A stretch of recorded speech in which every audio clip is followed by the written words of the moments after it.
Hey, beautiful people, it's me, EL, your favorite dyslexic book nerd. And today I got the man, the myth, the legend, Terry J Ben Walker with me. Hey, how you doing? Hey friend, I'm good. How are you? I cannot complain. I am awesome. You done terrorized me again. Yeah, my You bad. terrorized me again. I warned you though. I did warn you. You did. Hmm. So we are here to talk about Alex Wise. Yes. And the cosmic shift just, you know what I'm saying? It just, oh my God. Yeah, we're good. Are we gonna get into it? Are we gonna get Yeah, into we're that one? gonna get into it. Yes, we are. Okay. Yes, we are. So tell my readers, for those who don't know about the Alex Wise series. Alex Wise versus the End of the World is a middle grade contemporary fantasy that is perfect for fans of the Percy Jackson series and the Tristan Strong series. And it's about 12-year-old Alex Wise, who one summer after sixth grade accidentally unleashes the four horsemen of the apocalypse, and death possesses his little sister and kicks off a global apocalypse. Alex also is chosen by an ancient god from a parallel universe and given special powers that he will have to learn how to accept himself to fully activate to be able to save his little sister and stop the end of the world. And the sequel, Alex Wise versus the Cosmic Shift, is coming out on September 24th. And it picks up right where Alex Wise versus the End of the World left Man, let me tell you. I was like, oh, you had me. I was in. I was in. And then I was like, we're gonna have a fairy tale ending. No, we not. Cause on. then I forgot No, no, baby. there's another book that's coming. Like, Hmm. no, no. Man, I was like, no. I was like, I'm torn. My whole body was like, what? So yeah, I definitely gotta go get this book Hmm. when it comes out. Cause I need to talk about it. I need some people to have read it. You know what I'm saying? Hmm. Oh my God. Like I I'll tell you what, I love the vulnerability in Alex. Hmm. I'm like, wow. Yeah, Alex is one of my most special characters because he represents myself when I was that age, and struggling I was struggling to deal with a lot of the same stuff that Alex is dealing with. I was at that age I was trying to figure out or understand if I was gay. Um, and I never got a chance to really figure it out for myself because other people decided it for me and then bullied me for it, just like Alex. I was also a child of divorce, just like Alex. When I was 13, my parents divorced. And just like Alex, I felt like I wasn't good enough for my dad because I wasn't athletic. And there's actually a scene in Alex Wise versus the End of the World that I pulled from my very own personal trauma archives.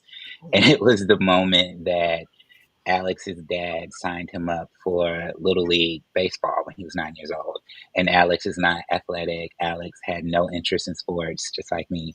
Never asked to do it, but he did it for his dad because he thought that he could impress his dad and make his dad love him. And of course, it was a disaster. And he overheard his dad calling him an embarrassment, which is something that happened to me in real life. And that was something that I carried, well into my 30s. I mean, I still think about it. And unlike unlike me, Alex got to get a little bit of resolution on that, and closure on that before the end of the book. And the second reason why Alex is so special to me is because, you know, because of the trauma that I had when I was younger, like being bullied and feeling like I wasn't good enough for my dad and, all of that other stuff, it took me over 30 years to learn to accept and love myself just the way that I was born and the way I was created. And I wanted to write Alex. I created Alex's character and I wanted to write his story so that other Black queer kids, especially Black queer boys, can see themselves represented and see someone who looks like them, who comes from a similar background as them, dealing with some of the same stuff that they're dealing with, so that they can understand that who they are is okay and it won't take them as long as it took me to love themselves. Because if I would have had a book like Alex Wise when I was 13, the whole trajectory of my young adult life would have been completely different. Man, I'm telling you, like I've already said, like I like it's like the book I needed when I was a kid. That I'm so glad that it's now here for kids that are Mhm. coming up, right? And not even kids, like adults also, like Yeah. you You know, know. I found a lot of adults like my kidlit too, because you got to think about it. When we were coming up, we didn't have stuff like this, so our inner child is still hungry, Yes, and you tap back into your childhood in a way when you're reading these stories about these Black kids because we didn't get it. So I definitely understand that. definitely. I'm like, yes, I'm a TJ Verse fan. Yeah, I mean All the way. you're a VIP citizen of the Hey, TJ verse at this point, you know. that's what I'm talking about. That's what I'm talking about. You my VIP card. Like, do you so okay, so how I see it, like you might not see it this way, but do you Mhm. see yourself as a voice for um queer generation? Uh, I don't necessarily see myself as their voice because their voices are very strong on their own. They don't need me to speak for them. Thanks. I see myself as someone who is in support of their voice and their generation. And that's why I do everything that I do. And every single story that I write has a deeper purpose and a deeper meaning. And I write from my own personal experiences, and those themes in these stories, the themes in Alex Wise, the themes in Blood Debts and Blood Justice, even the themes in my story for The White Guy Dies First, all of it is related to or was born out of things that I have experienced, lessons that I have had to learn the hard way. So when I'm crafting my stories, I put those lessons and those themes into those stories um, to send a message to queer kids and to well not just queer kids but queer people in general because like we didn't have like I said we didn't have that stuff when we were younger, so the message is for the whole community but specifically targeted for kids. And I hope that it inspires them and empowers them to strengthen and build up their voices as they are fighting for justice and they're figuring out who they are and advocating for themselves. Definitely that. I'll be cheering them on. Let's go. Yes. Just like I was cheering on Alex, Lim, and Lorraine. I was like, hey, come on. Um, where do you draw um your not your main character, but they're the people that surround them. Where do you draw those characters from? Mhm. Um, that's a good question. So sometimes side characters are inspired by people I know in real life. Sometimes I just be making it up. I'm always thinking about like the main character and the people that are in their lives and how they shape why that main character is the way that they are. For Lauren, Alex's best friend, she was inspired by one of my friends at the time. and I drew largely on like conversations that I had had with her about like her childhood and how she was. She was just like Lauren growing up, Okay. and I think, and I was gonna say she was the only person that was inspired by in a real life person, but that would be a lie. Cadillac Freddie, the store owner that Yes. Alex saves in Alex Wise versus the End of the World, who is also in Cosmic Shift. I absolutely love Freddie. He is inspired by my in real life grandfather who passed away when I was in undergrad, but he, yeah, he inspired Cadillac Freddie. His name was Fred. He didn't drive a Cadillac. He drove an old beat up Ford pickup truck, but Okay. he always wanted a Cadillac. So I'm telling you that's the old man car. Them Cadillacs, boy, when I get to be an old man, I'm gonna need one. I'm just saying. yeah, you got to get one. Definitely, definitely. How do you go from um um your how you go from being engineer to being um in my opinion one of the greatest writers in the game? Like how do we, because Thank you. you know what I'm saying, that's like a big, Hmm. so how do we get here? So I don't know. I'm one of those weird people that use both sides of my brain. Like I love math and science, but I also love art. And I've always done both. Even when I was a kid, I loved stories. I loved writing. I still do have a very vivid imagination, and I'm always like making up stuff. And that's what my 4-year-old loves me because when he wants me to like play with him, I'm always with the shits. Like I get in character, like we come up with stories and everything. But yes, I love math and science, and I became an industrial engineer, and I worked in a lot of different industries. I worked for Georgia Pacific and Robert Bosch, and I consulted for a while. I did management consulting and manufacturing and operations, and that was a lot of fun. And actually, I haven't completely left engineering behind because some of the stuff that I learned in engineering, I apply it to my writing.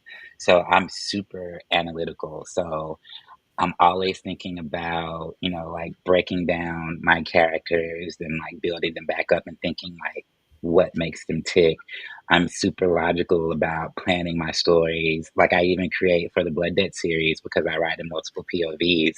I create swim lane charts, which is something that we use in engineering, and I use it to plot each character's arc for the book, and then I link the plots together in the swim lanes. And even with my project management, like that came in handy when I was editing The White Guy Dies First. And I was a bit of a project manager on steroids. Like we had Gantt charts, and we had like master project files, we had databases, we had everything, but it ran smoothly. Um, and so I haven't completely given it up. Okay, I see you, I see you. What would be some advice you give to somebody just starting out? I have a lot of advice. I'm thinking of what's best to give. If you're just starting out, my advice to you would be to read as often as you can and read widely. Read different authors, read different genres. Also, I have a novel planning kit on my website, and that is a collection of exercises that will help you plan your novel from concept to a high level outline. And it'll help you get started. And there's also a worksheet in there on writing a pitch, a query pitch, which you'll need when you start querying. And the reason I put that together is it took me 8 years and 7 manuscripts to sign with my agent. And then after that, I took another year to rewrite Blood Debts before we went on submission. And over that time, I studied a lot of craft. Every time I would have to shelve a manuscript, I would go study a craft book and I would learn something new and apply it to my next project. So I took the best of the best exercises that I learned over those 8 years and seven manuscripts and compiled them into that one novel planning kit. And I actually still use it to plan my own novels to this day. So if you're starting out and you're not quite sure like what you should be thinking about or how to put a novel together, that's a really good place to start. It's a free resource. It will always be free. And I put it together to help, especially, well, everybody can use it, but I expect it especially exists for marginalized artists because part of the reason it's already difficult for us to break into publishing, and part of the reason is a lack of access to information and resources. That's why it took me 8 years. I don't wear that as a badge of honor. I don't want it to take another Black person, or especially another Black queer person, or any of us that long to get published again. So um, that's my way of hopefully helping y'all out and giving y'all some of the information a little bit quicker than it took me to get That's because you're awesome. it. Thank you. Definitely awesome. Yeah. Now, how do you balance, you know, writing, family, life? Mhm. What's your balance? What do you do? Well, I have to make time for things that are important. Um, and I have to remind myself to make time for me. Also, this is where engineering comes in too. So I design processes around my house to make things very efficient. So that has helped me a lot. My family is very routine driven, especially my 4-year old. And if we get off routine, he's like, "Hey, like, hey, something, get back in step. This is not what we do." Um, and I had to realize too that I'm doing a lot. So some things I have to let go. So like I don't clean my house during the week. It is what it is. I clean up on Sunday when I'm getting ready for the week. And it's just little stuff like that. I got you. Um, let's see. So I know you do YA a lot, right? But Hmm. are we looking to get into adult fantasy fiction? Hmm. Yes. Yes. Right now I'm working on Alex Wise 3, which is the finale of the trilogy. Mm, And after that, I'm working on an adult romantasy that is a science fiction and fantasy mashup inspired by The Last Unicorn. mm. And I call that the code name for that project is Gay Dragons. It's a Black love story, and it's a Black queer love story between two Black men, and it's amazing. I love it. It is also an allegory on domestic violence and toxic relationships, and it's also a love story.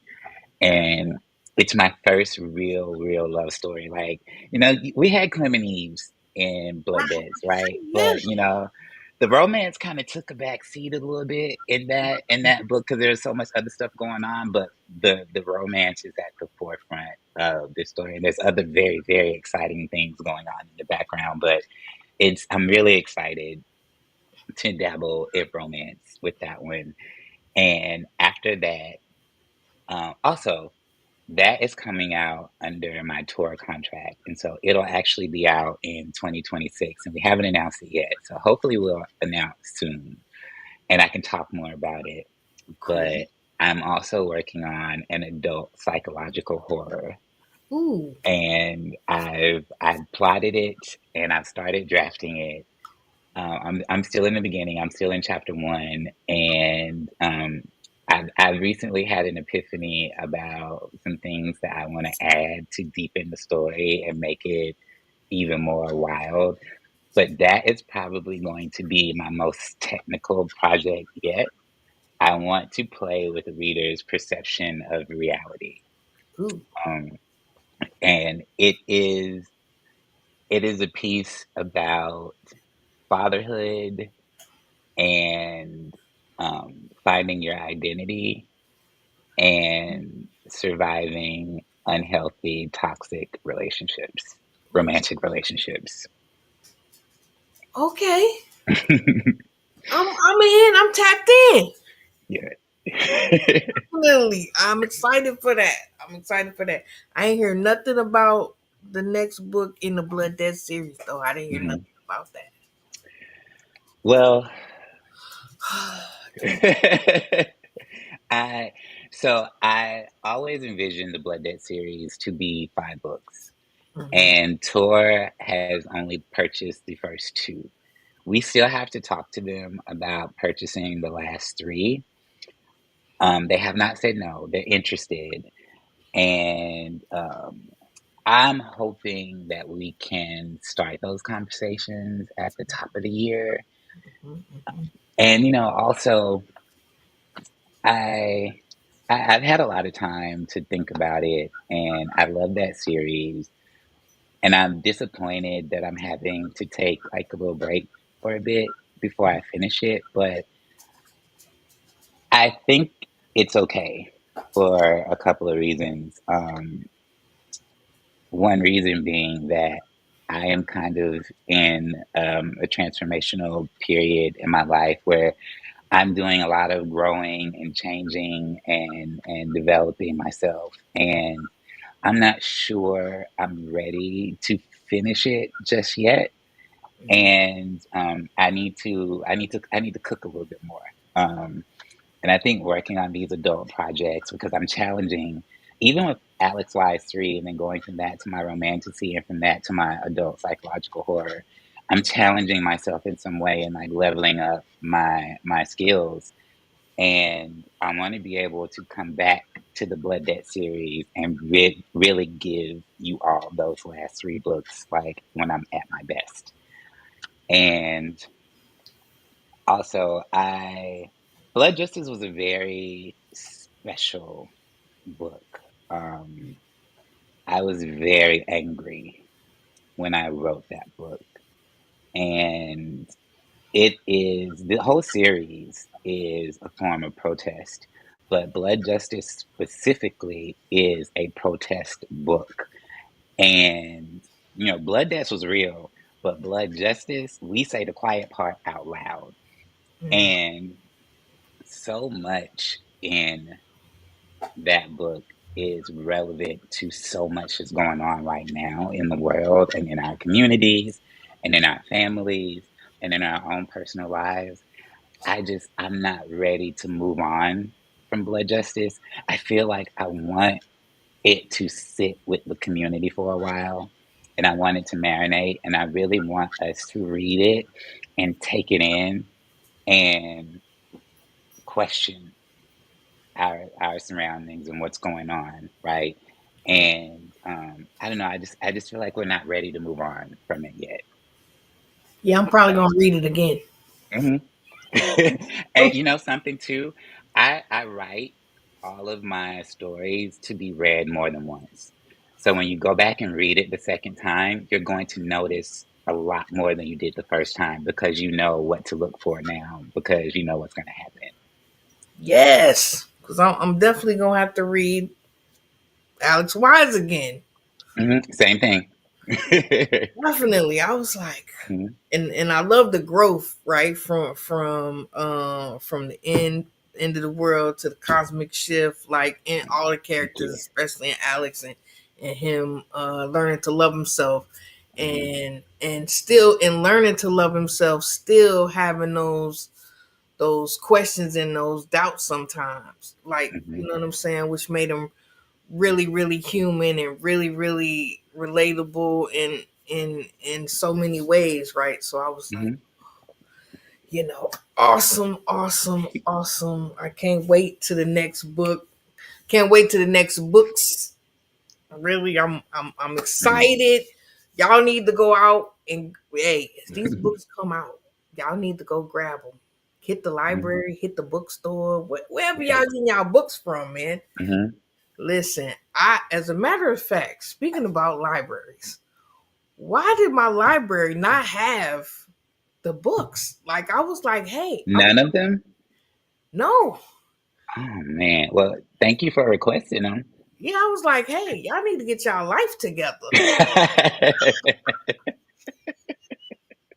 What It's is a wrong major over here? violation. Right? Like, I know that was like, hey, let me who I gotta talk to? Where do I request Mhm. this at? You Yeah, know? so for people watching and listening, if you go to your local library or your school library or even your local indie bookstore or your Barnes and Noble and you ask for any of my books and they're not there, just ask them to stock them and they will. They surely will, because I was on their neck. They had like this little bookmarker and it has Uh-huh. all of these white authors on it that Of course. were affirmer or queer friendly, right? And your name Mhm. was not on the bookmark. So I was upset. So I was like, hey, what's happening? Mhm. Right. And so then that started a conversation because then I was like looking for the books, right? And I Mhm. couldn't find them. And I was like, are they out or you guys don't have them? And it was like, no, we don't have those. And then I was like, well, who I got to talk to? Because they need to be in here. I really appreciate that. Hey, I think your books are books that everybody need to read. You know, young and Mhm. old, most definitely. But you already know I'm a TJ fan. I You appreciate know, that. VIP membership in the verse, that's me. Mhm. Yep. Thank you so much for sitting down with me again. Of And course. when the next Anytime. book come out, yay, I'm gonna be like, hey, so let's talk about it. Mhm. Hey, now listen, y'all need to go get Alex Wise and the Cosmic Shift when it comes out on the 24th. Y'all need to get it because it's my birthday is the 27th, but we're gonna say my birthday is all of September. So y'all need to grab this Yes. book when it comes out, right? Just for me, just because it's my birthday. And if y'all haven't read Alex Wise versus the End of the World, y'all need to grab that one too. So grab this one now and get it read. So y'all be ready for this one when it comes out. Most definitely a banger, heat out the kitchen. Thank you. You are so welcome. All right, any final words for my readers before we go? Just thank you for being here and for checking me out. And there's always a home for you in the TJ verse. So happy reading. Yes, yes, yes. All right, y'all. All right, now. To the next time, y'all do me a favor, go read a book.